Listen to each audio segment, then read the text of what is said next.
Hi everybody, this is Dr. Satie, and tonight I'd like to present for you some do's and don'ts for writing your paper for History 114.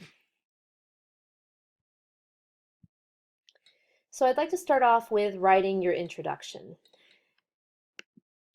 The introduction is probably the most important part of your paper. It introduces the reader to your topic and it contains your thesis statement, around which the entire paper should really be focused and centered. Your introduction should be very direct. It should serve as a guide or a roadmap to the rest of your paper. You want to try to make your introduction as clear and as straightforward as possible. Rather than going into the larger implications of your paper topic, as I said, be direct. Tell your reader, this is what this essay is about. Here is what I'm going to talk about in this essay, and here is my argument. Be very, very direct. And kind of the flip side of that is don't feel as though you must impress your reader in your introduction. You've probably been told in the past, in high school or maybe even before high school, that you need to have some kind of flashy beginning for your paper to draw your reader in. That's really not necessary in an academic paper like this. Often I've found students think they have to kind of make some sort of grand sweeping statement right off the bat. And rather than impressing the reader, these kind of introductions only serve to confuse, and they leave the impression that the writer doesn't really know what they want to say. So as you see here on the right, I've listed some forbidden phrases. Do not begin your essay this way. I like to call these, since the dawn of time type essays. You can save those sort of grand sweeping statements for your conclusion, though. If you feel tempted to wax rhapsodic about your topic, your conclusion is really the best place to do this. Once you've already restated your argument and you've summarized the contents of your paper, you can feel free then to insert all of those, flowery statements that you've been dying to get on the page. One thing I would suggest is you might want to try not writing your introduction unless you know exactly what you're going to do in the paper. And this is because, as I said, you need to have your introduction be very direct, and it should just be very simple, simply state what you're going to do. Many times, though, you don't know exactly what you're going to say until you actually sit down and start writing the body of the paper. And this is why it's sometimes a good tip to try writing your introduction after you've written the paper. That way you already know exactly what you've done in the paper, so you can just summarize it in the introduction. This might seem odd, so if you have trouble starting a paper without first writing an introduction, make sure at the end, once you've written the paper, that you go back to what you've written and you evaluate it to see whether the introduction adequately guides your reader through the essay. And if not, don't be afraid to rewrite it. Now this brings us to argument and evidence, and this is really what's going to form the bulk of your paper. The biggest do here is, for this particular assignment, you want to make sure that you are addressing the focus question in your essay. If you don't know where the focus questions are, you can find them on the final project page on our Blackboard site. If you click on the little folder that says pick a topic for your paper, you'll see all the paper topics there, and the focus questions are listed right underneath those. This should be the centerpiece of your paper, and your answer to this question is what's going to become your argument or your thesis. So what is an argument? In writing an essay, particularly an essay of this kind, your goal should be to attempt to persuade your reader to believe in something. You are answering your focus question, and you are trying to persuade your reader that your answer to that focus question is the right one. So, when you are constructing your argument, you want to make sure that it includes both a claim, you're taking a side, and evidence for that claim. One thing you want to ask yourself once you have a claim is, could someone agree or disagree with my claim? For example, Which of these is a claim and which is a statement of fact? You have statement A, Louisa May Alcott was a great writer. And statement B, Louisa May Alcott was a writer. Well, if we look at these, we can see that statement A is a claim because you could agree or disagree with that statement. Evaluating whether Louisa May Alcott is a great writer, that requires proof. It requires evidence in order to persuade your reader. Statement B, on the other hand, is not a claim. It's a statement of fact. You can't really agree or disagree with a fact like Louisa May Alcott was a writer. She was widely published. She published a number of different books and short stories.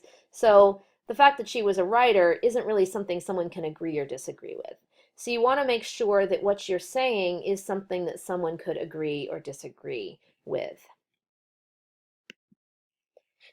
Once you have your claim, you can't really just simply, sort of state your topic and leave it at that. You need to kind of progress from your topic statement to a fully developed argument. And often students, I've found, have trouble distinguishing between making a topic statement and how do we get to an actual fully developed argument or claim. So this is kind of to show you how you progress through those different stages. So we start off with A. The purpose of this essay is to analyze the French Revolution. Well, what they're doing here is really just making a statement of what the topic of the paper is going to be. They're going to analyze the French Revolution. But it's not making any claim about the French Revolution yet. It's not saying really anything about the French Revolution. It's just saying that you're going to analyze it. So it's really just a topic statement. Then brings us to B. This essay examines the following documents to determine what we can learn about the causes of the French Revolution. Well, here you're getting a little bit more specific. You are saying, I'm going to look at the documents. You don't say what documents they are, but you are, sort of saying, I'm looking at evidence. And you're trying to determine what the causes of the French Revolution were. But again, you're not saying what those causes were. You're not, sort of saying which causes were more important than others. You're not making any kind of claim, or you're not taking a stand or a side here.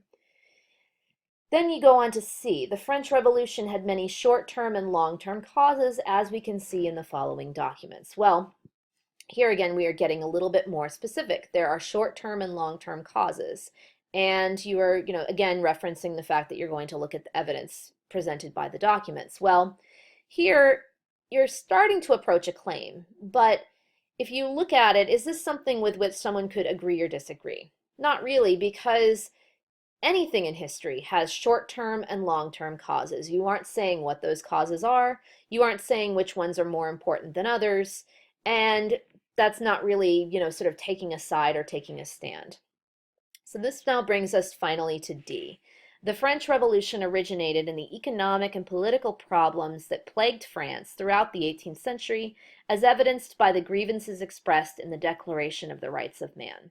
So here, it's getting more and more specific, right? It's saying there are economic and political problems, and you can see those problems evidenced in this document, the Declaration of the Rights of Man. So this is really where you're making a claim. You are taking a side. You're saying that this is the cause of the French Revolution, and we can see that evidence for that cause in this particular document. Now, as you can see from these examples, an argument is really about establishing a position through rational support. It's about taking a side. It's about saying something that someone else could argue with. And this is often very scary for beginning writers, but it's very important. You have to have an argument to write a successful essay.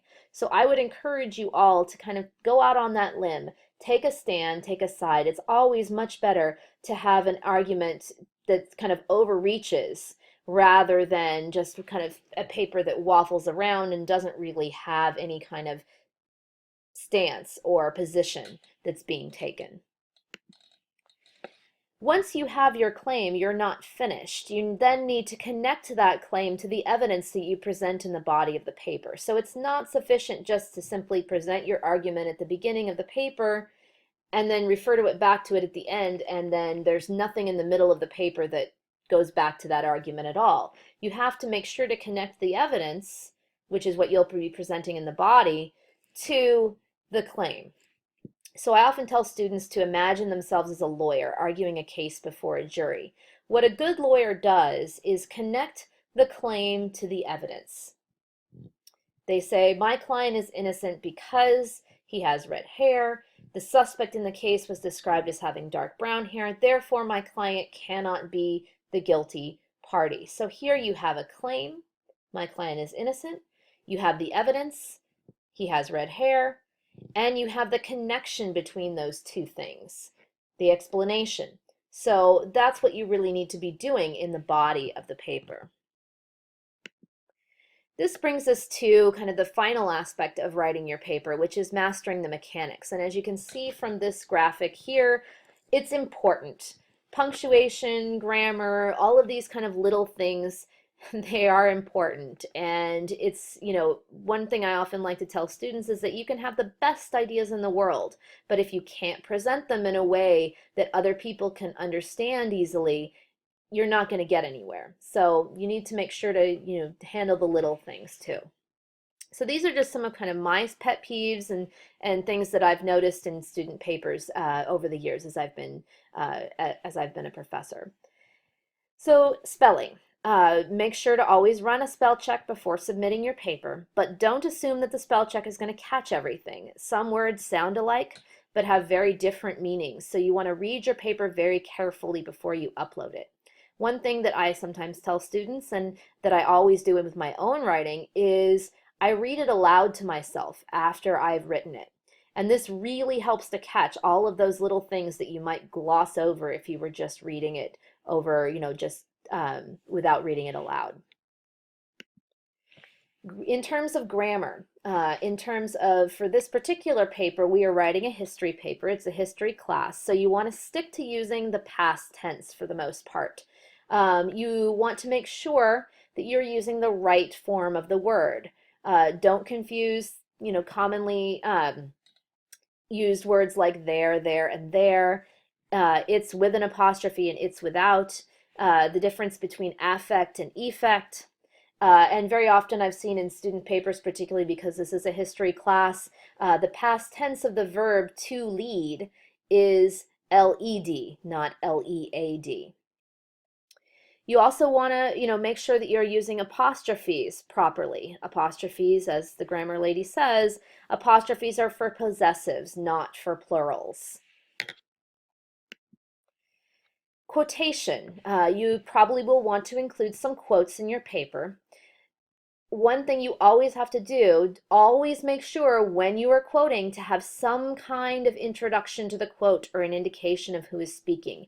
You can't just simply plop the quote in the middle of a paragraph without any indication of who the author is, who's doing the talking. No floating quotes. Also, you should never insert a quote without including some kind of analysis from you. You need to, if the quotes is important enough to be in the paper, you need to explain it. You want to try to keep direct quotes as short as possible. We want to hear your own voice. So if it's not something that's like incredibly beautifully phrased, or if it's just presenting, sort of a commonly understood fact, you don't need to quote it. You can paraphrase that information. You always also want to make sure to place the punctuation marks inside of the quotation marks. Finally, this brings us to citation. Always, always, always make sure to cite everything in your paper that is not your own original idea or words. If you're at all in doubt, just go ahead and provide a citation. You want to make sure to be consistent in your citation format. Don't change the format of your citations halfway through the paper. If you're using APA, stick with it. If you're using Chicago, stick with it. Don't kind of, change around the format. If you are using APA, you don't need to include an abstract or a title page or running heads in your paper. These are part of writing an APA style paper, but it's really unnecessary for a paper of this particular length. Finally, you want to make sure to review the resources that we've provided for you on the final project section of our Blackboard site. There's an FAQ there, there's a sample paper. All of these can be very helpful for you. And don't hesitate to post any questions you might have to the final project Q&A. You want to try to finish your paper as soon as you can so you'll have plenty of time to revise if necessary. And if you need an extension, don't hesitate to ask for it. Thanks.